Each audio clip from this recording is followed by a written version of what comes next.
हूं दीपक और मैंने क्लास 9th की साइंस की सीरीज़ ली हुई है जिसमें मैं साइंस के चैप्टर फर्स्ट से लेके लास्ट तक एवरी टॉपिक डिटेल में डिस्कस करूँगा।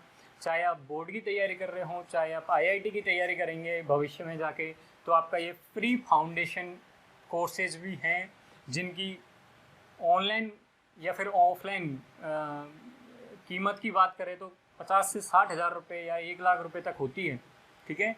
लेकिन यहाँ पे आपको बिल्कुल फ्री ऑफ कॉस्ट करवाई जाएगी। बस आपकी थोड़ी सी फीस होगी। वो फीस क्या होगी कि चैनल को सब्सक्राइब करना होगा, दोस्तों के साथ शेयर करना होगा, वीडियो को लाइक करना होगा और पूरी वीडियो देखनी होगी, क्योंकि जब तक पूरी वीडियो नहीं देखोगे पूरा ज्ञान नहीं मिलेगा और अधूरा ज्ञान तो बहुत ख़तरनाक होता है, ये चीज़ आपको पता ही है। तो देखो, आते हैं मुद्दे पे। तो ये चैप्टर फर्स्ट हमारा चल रहा है और बात ये आती है कि कुछ लोगों की ये कमेंट रहते हैं कि कब तक सिलेबस ख़त्म होगा। तो साइंस का सिलेबस जुलाई में, ठीक है, जुलाई 2020 ख़त्म हो जाएगा पूरी तरीके से। आज जुलाई 10 जुलाई हुई है, 20 दिन में पूरे चैप्टर ख़त्म, ठीक है, पूरे डिटेल में सॉल्यूशंस के साथ। और इन सारे जो भी चैप्टर में पढ़ाऊँगा उनके सारे के लेक्चर नोट्स, असाइनमेंट्स, क्विज मेरी वेबसाइट www.primaleducation.in पे मिलेंगे, जिसकी लिंक डिस्क्रिप्शन में मैंने दी हुई है। ये फर्स्ट चैप्टर का 4th लेक्चर है जिस पे मैं 3 लेक्चर्स पहले ही कंप्लीट कर चुका हूँ। जिन बच्चों ने वो लेक्चर्स नहीं देखे हैं तो डिस्क्रिप्शन में उनकी लिंक है, वहाँ जाके पहले उनको देखें, क्योंकि वो मैंने पूरी तरीके से बहुत डिटेल में बात करी है, एकदम प्री फाउंडेशन लेवल की बात करी है, ठीक है। तो इस चैप्टर में हम बात करेंगे कि मैटर पे, सॉलिड, लिक्विड, गैसेस पे टेम्परेचर और प्रेशर का क्या इफेक्ट होता है, ठीक है। तो देखो, मैं पहले ही बात कर चुका हूँ कि सॉलिड की काइनेटिक एनर्जी क्या होती है, लिक्विड की काइनेटिक एनर्जी क्या होती है और गैसेस की काइनेटिक एनर्जी क्या होती है। तो देखो, kinetic energy KE, kinetic energy का मतलब जिन बच्चों को नहीं पता मैं बता दूं कि वो एनर्जी जो यदि कोई मोशन करती है कोई बॉडी तो उसमें क्या होती है, काइनेटिक एनर्जी होती है, ठीक है, समझ आ गई बात।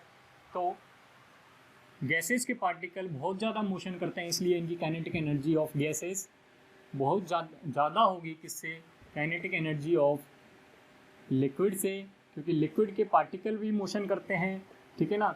और liquid kinetic energy of liquid ज़्यादा होगी किससे, काइनेटिक एनर्जी ऑफ सॉलिड से, क्योंकि सॉलिड के पार्टिकल्स के बीच में गैप इतना कम होता है कि ये मोशन नहीं कर पाते। तो जब मोशन नहीं कर पाते तो इनकी काइनेटिक एनर्जी 0 होगी।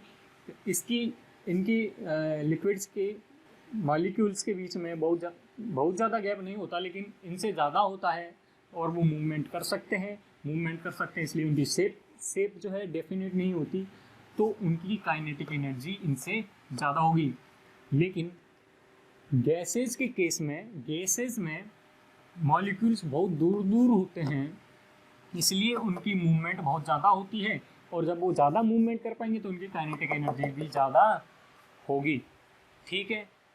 3 चीज़ हैं कि गैसेस, क्या गैसेस, लिक्विड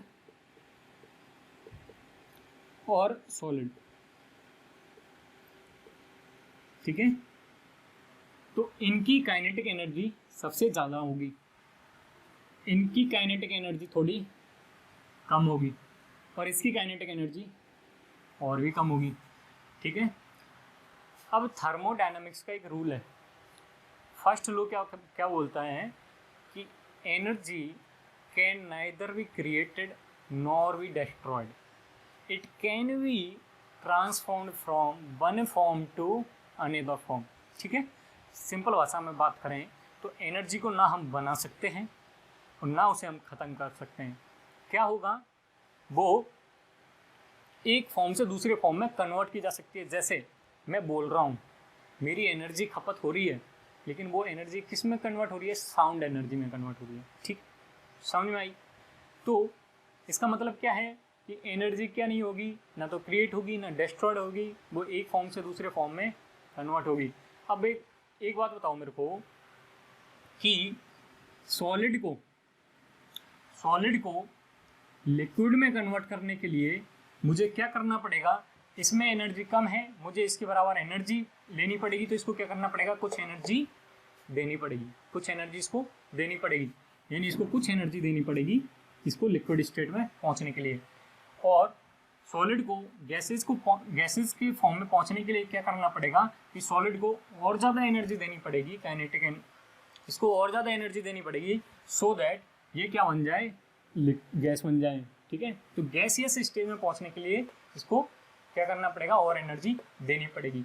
ठीक है, तो देखो इसको थोड़ा सा और देखते हैं। ये सॉलिड है, लिक्विड है और गैसेज हैं। ठीक है, मैंने क्या पढ़ा है कि काइनेटिक एनर्जी ऑफ सॉलिड बहुत कम होती है, लिक्विड की इससे ज़्यादा होती है और गैसेज की बहुत ज़्यादा होती है। तो अब एनर्जी को ना तो हम क्रिएट कर सकते हैं ना हम डिस्ट्रॉय कर सकते हैं, एक फॉर्म से दूसरे फॉर्म में कन्वर्ट कर सकते हैं। ठीक है, तो देखो सॉलिड को लिक्विड बनाने के लिए मुझे इसको कुछ एनर्जी देनी पड़ेगी, यानी जो डेल एच होगा एनर्जी वो क्या होगा, पॉजिटिव होगा। ठीक है, लिक्विड को गैसेज में कन्वर्ट करने के लिए मुझे क्या करना पड़ेगा, और एनर्जी देनी पड़ेगी, और इसमें भी डेल एच पॉजिटिव होगा। लेकिन गैसेस को लिक्विड में कन्वर्ट करने के लिए क्या है, इसकी एनर्जी ज़्यादा है, इसकी एनर्जी कम है, तो इसकी एनर्जी को इसकी एनर्जी के बराबर लाने के लिए इसमें से कुछ एनर्जी निकालनी पड़ेगी, यानी इसमें से कुछ एनर्जी निकालनी पड़ेगी, माइनस डेल एच होगा। ठीक है, यहाँ लिक्विड की एनर्जी ज़्यादा है सॉलिड से, तो इससे भी कुछ एनर्जी निकालनी पड़ेगी यदि मुझे लिक्विड को सॉलिड में कन्वर्ट करना है तो। ठीक है, और एनर्जी को सप्लाई करने, एनर्जी सप्लाई कर रहे हैं, इसका मतलब क्या है कि सॉलिड एनर्जी एब्जॉर्व कर रहा है, सॉलिड एनर्जी क्या कर रहा है, एब्जॉर्व कर रहा है, जिससे वो क्या कर रहा है, लिक्विड में बन रहा है। तो जब एनर्जी एब्जॉर्व होती है तो उस प्रोसेस को हम बोलते हैं एंडोथर्मिक, और जब एनर्जी निकलती है, एमिशन होता है, तो उसको बोलते हैं एक्सोथर्मिक। प्री फाउंडेशन लेवल की बातें होंगी। ठीक है, तो देखो अब एक चीज़ देखिए कि बर्फ़ है, ठीक है ना, बर्फ़ क्या होती है, सॉलिड होती है, आइस। ठीक है, अब वो पानी बन जाती है तो अपन क्या बोलते हैं, बर्फ़ पिघल गई, क्या हो गई, पिघल गई। पिघलने को क्या बोलते हैं, मेल्टिंग बोलते हैं। यानी कि यदि कोई सॉलिड से लिक्विड कन्वर्ट होने की प्रोसेस को क्या बोलेंगे, मेल्टिंग बोलेंगे। ठीक है, सॉलिड से लिक्विड में कन्वर्ट होने की प्रोसेस को क्या बोलेंगे, लिक्विड बोलेंगे। लेकिन अब जब वो लिक्विड, ठीक है, अब देखो क्या होता है कि जैसे एक बर्तन लेते हैं और उस बर्तन में क्या करते हैं, पानी को गर्म करने लगते हैं। ठीक है, पानी गर्म होगा तो बॉइलिंग पॉइंट के ऊपर जाने के बाद में उसमें से क्या है कि वो बफार से निकलने लगेगी। ठीक है ना, उसको क्या बोलते हैं अपन, वेपर। ठीक है, वेपर निकलेगी। तो लिक्विड को गैस में कन्वर्ट करने की प्रोसेस, लिक्विड को गैस में कन्वर्ट करने की प्रोसेस कहलाती है वेपराइजेशन। ठीक है, वेपराइजेशन। अब देखो, अब जब लिक्विड से गैस में कन्वर्ट हो गई, वेपर बन गई, अब मैं क्या करूँगा कि जो पानी मैं गर्म कर रहा हूँ उसके ऊपर मैं एक प्लेट रख दूँगा। क्या रख दूँगा, प्लेट रख दूँगा। ठीक है, जैसे मान लो कि ये मेरा कंटेनर है और यहाँ मेरी क्या चल रही है, आग जल रही है। ठीक है, मैं इसको हीट दे रहा हूँ, लिक्विड क्या हुआ, लिक्विड हमारा वेपर बना। ठीक है, लेकिन यहाँ पे मैंने क्या रख दी, प्लेट रख दी, इस पर प्लेट ढक दिया मैंने इसको। अब जब प्लेट ढक दिया तो क्या होगा कि ये वेपर जो है यहाँ जाएगी, टकराएगी, टकरा के ठंडी हो जाएगी, और ठंडी होके वो वेपर दोबारा से किस में बन गई, लिक्विड में बन गई। तो वो प्रोसेस, यानी गैस से लिक्विड बनने की प्रोसेस को हम बोलते हैं कंडेंसेशन। ठीक, और लिक्विड से अब क्या है कि जब अपन बर्फ़ जमाते हैं तो क्या करेंगे कि पानी को फ्रीजर में रख देते हैं और बोलेंगे अपन के वो फ्रिज हो गया। तो उसको हम क्या बोलेंगे कि लिक्विड से सॉलिड में कन्वर्ट होने वाली प्रोसेस को फ्रीजिंग बोलते हैं, फ्रीजिंग बोलते हैं। ठीक है, ING। अब यार एक और चीज़ देखो, क्या कि कपूर, कैम्फर, ठीक है ना, कपूर को हम जब जलाते हैं तो क्या लिक्विड में बनता पहले? नहीं, सीधा गैस बन जाता है वो सीधा गैस बन जाता है। तो सॉलिड से सीधा गैस बनने की प्रोसेस को हम क्या बोलते हैं? ठीक है, तो सॉलिड से गैस बनने की प्रोसेस को हम क्या बोलेंगे? सब्लिमेशन। तो चलो यार, लाइट गई है ना, तो थोड़ी सी प्रोसेस वो और है, तो इसको स्टार्ट करते हैं अपन, है ना। तो देखो, जब गैस से क्या बनाना है? सॉलिड। ठीक है, तो क्या होगा कि जैसे हम कैंपर को जलाते हैं, कपूर को जलाते हैं, तो क्या होता है कि वो एक तो सीधा सॉलिड से गैस बन जाता है। ठीक है, तो उस प्रोसेस को तो सब्लिमेशन बोलेंगे। लेकिन उस पर मैं यदि प्लेट लगा दूँ, कपूर जल रहा है, उस ऊपर मैं प्लेट लगा दूँ, तो मैं थोड़ी देर बाद देखूंगा कि वहाँ काला काला काला काला जमा हो जाएगा। ठीक है, यानी वो सीधा सॉलिड बन गया। ठीक है, गैस से सीधा सॉलिड बना, उस प्रोसेस को मैं बोलूँगा, क्योंकि वो डिपोजिट हो गया ना यार, डिपोजिट हो गया, तो उस प्रोसेस को क्या बोलेंगे? डिपोजिशन। ठीक है, उस प्रोसेस को क्या बोलेंगे हम? डिपोजिशन।